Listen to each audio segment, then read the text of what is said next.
a by 2 root 3 and a by root 3. Now median meet a point known as the centroid of a triangle. ये हम बहुत ज़्यादा बार discuss कर चुके हैं इसी पॉइंट को. मीडियन जहाँ पे पॉइंट जो इंटरसेक्शन होता है उनका, that is not the centroid. Median bisect the area of triangle. Remember that, ये मैं पहले बता चुका हूँ, ज्योमेट्री के अंदर पढ़ा था हमने कि if the median from a point A to the opposite side BC and meet at opposite side at D, then we can say that area of ABD is equal to area of ADC, whatever the sides are there. Okay, sides कुछ भी हो सकती है.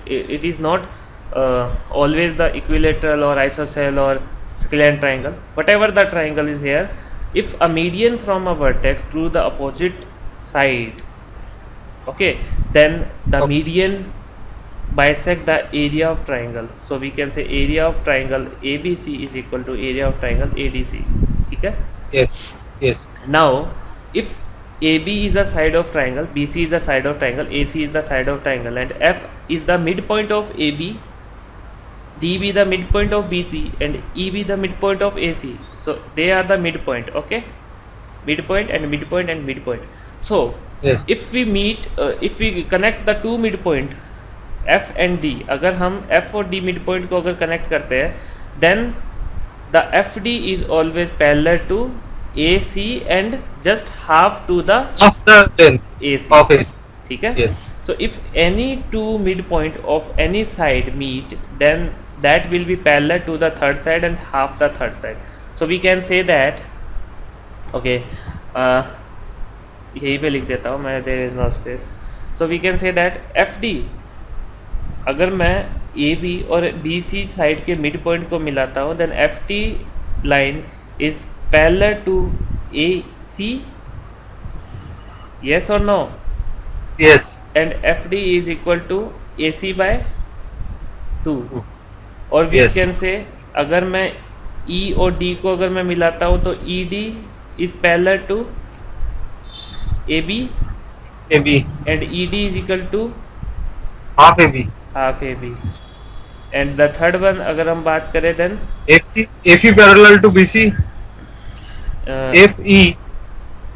FE. FE. Or EF parallel to BC. B C And FE is half BC.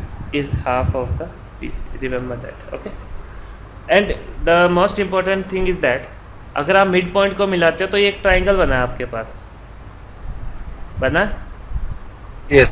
तो ये जो triangle होता है, ये 1/4 of the bigger triangle A B C. Yes. ये ज्योमेट्री के अंदर हमने पढ़ा था.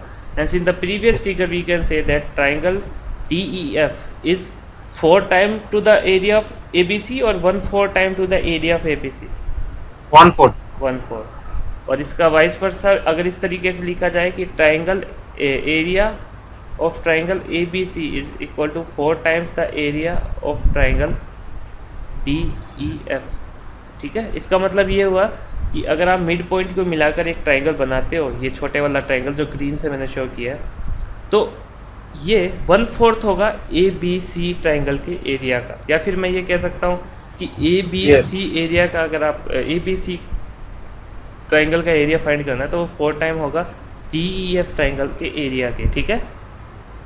Yes. Solve the question fast. So 12 root 3. Yes. 12 root 3. कैसे आएगा? Find the area of an equilateral triangle whose side is, Yes. Root 3/4 a square. yes, side is given by this. Area of equilateral triangle is defined by root 3/4 a square. Root square. 3/4 a is 4 root 3, so we can say 4 into 4 into 3. Root 3 into root 3 is 3 itself, Yes. so we can say 12 root 3. What is the dimension here? Centimeter Centimeter square. square. Solve the question fast.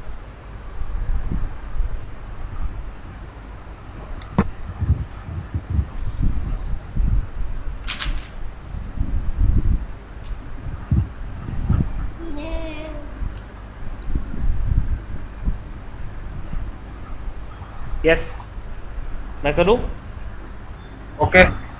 Okay, in an equilateral triangle, if a side increases by 2 centimeter, okay, fine. Then the area will be increases by 8 root 3 centimeter square. Okay, fine. Then find the side of an equilateral triangle. So what is your approach? Tell me. Approach बताओ फिर मैं solve करता हूँ. Let the original side be A. Yeah, definitely. Let side If original of triangle is equal to A. Now area area will be root 3 by 4 A square. root 3 by 4 A square. Now the side become A plus 2. Now side is equal to A plus 2. So area will become root 3 by 4 A plus 2 whole square. A plus 2 whole square. Yes. And that will become इस तरीके that will become so root 3 by 4 square. according plus- to question, Yes. Root 3 by 4 A plus 2 whole square yes, is equal to minus root 3 by 4 A, yes A. is equal to root 3. Question क्या दिया हुआ है कि equilateral triangle की एक side है, उसको आपने 2 सेंटीमीटर से इंक्रीज कर दिया, तो एरिया कितना इंक्रीज हो जाता है? 8 root 3 centimetre square area increase हो जाता है. अब हमें साइड फाइंड करनी है, तो डेफिनेटली हमेशा याद रखना, रिमेंबर, हमेशा कभी भी, चाहे वो मैथ्स हो चाहे फिजिक्स हो, अगर आपको एक साइड गिवन है और वो आपकी साइड इंक्रीज हुई है और एरिया इंक्रीज हुआ है, तो डेफिनेटली वो चीज़ आपको सपोज करनी है. So let side of triangle B A side हमने कंसिडर की, तो उस केस में एरिया कितना होगा हमारा? Root 3 by 4 A square. Okay, Yes. Now side increases by 2 centimetre, तो new side is A plus 2, so new area is according to new side is root 3 by 4 A plus 2 whole square. जो new area होगा वो new side के according इस तरीके से. So according to question क्या कहा कि area will increase by 8 root 3 centimetre square. So this is, ये जो पॉइंट है हमारा यहाँ पे, ये जो लाइन है, इस लाइन ने हमारा पूरा क्वेश्चन सॉल्व कर दिया. This is an important hint. ये हिंट क्या है कि area will increase by 8 root 3. तो जैसे आपने साइड को इंक्रीज किया 2 सेंटीमीटर, तो A plus 2, तो आपका एरिया जो न्यू एरिया आएगा और जो आपका ओल्ड एरिया है, आप उसको सब्ट्रैक्ट करोगे तो आपके पास 8 रूट 3 आएगा. Now you can easily find the length of, और we can say the side. 7 centimeter. 7 आ रहा है. Yes. Okay, 7 centimeter. Solve the question fast. Distance.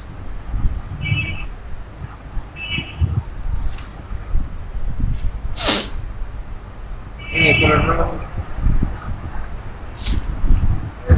Yes. Okay. Can I? Let me try that. हाँ, किस तरीके से करोगे मुझे अप्रोच बता दो, फिर मैं सॉल्व कर देता हूँ. Okay. An equilateral triangle, distance of sides. देखो From a सबसे point पहले in- सबसे पहले डायग्राम बनाते हैं. सबसे पहले मैं ये पूछना चाहूँगा कि क्वेश्चन समझ में आया? क्वेश्चन क्या कह रहा है? मुझे क्वेश्चन बताओ. Yes. क्वेश्चन में क्या बोल रहा है वो?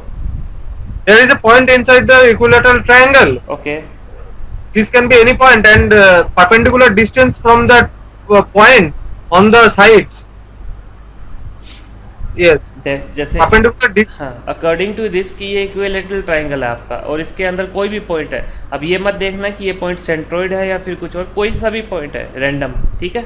यहाँ Yes, से yes, डिस्टेंस है, जैसे रिस्पेक्टिवली, जैसे अगर इसने कहा Distance मतलब तो perpendicular distance. हाँ परपेंडिकुलर डिस्टेंस ना, जैसे O और Yes. ये D, ये वाली डिस्टेंस. तो जैसे अगर इसको Yes. हम D लिखें, इसको हम E लिखें, इसको हम F लिखें, सो OD is equal to root 3 centimetre, OE is equal to 2 root 3 centimeter and OF is equal to 5 root 3 centimeter. Okay, and AB is A, BC is A, and AC is A itself. Why? Because it is an equilateral triangle. ठीक है. Yes. अब क्या approach होगी? So area of triangle AOB is equal to area of area of triangle triangle AOB is equal to is equal half into half A into into root 3. yes that is OD.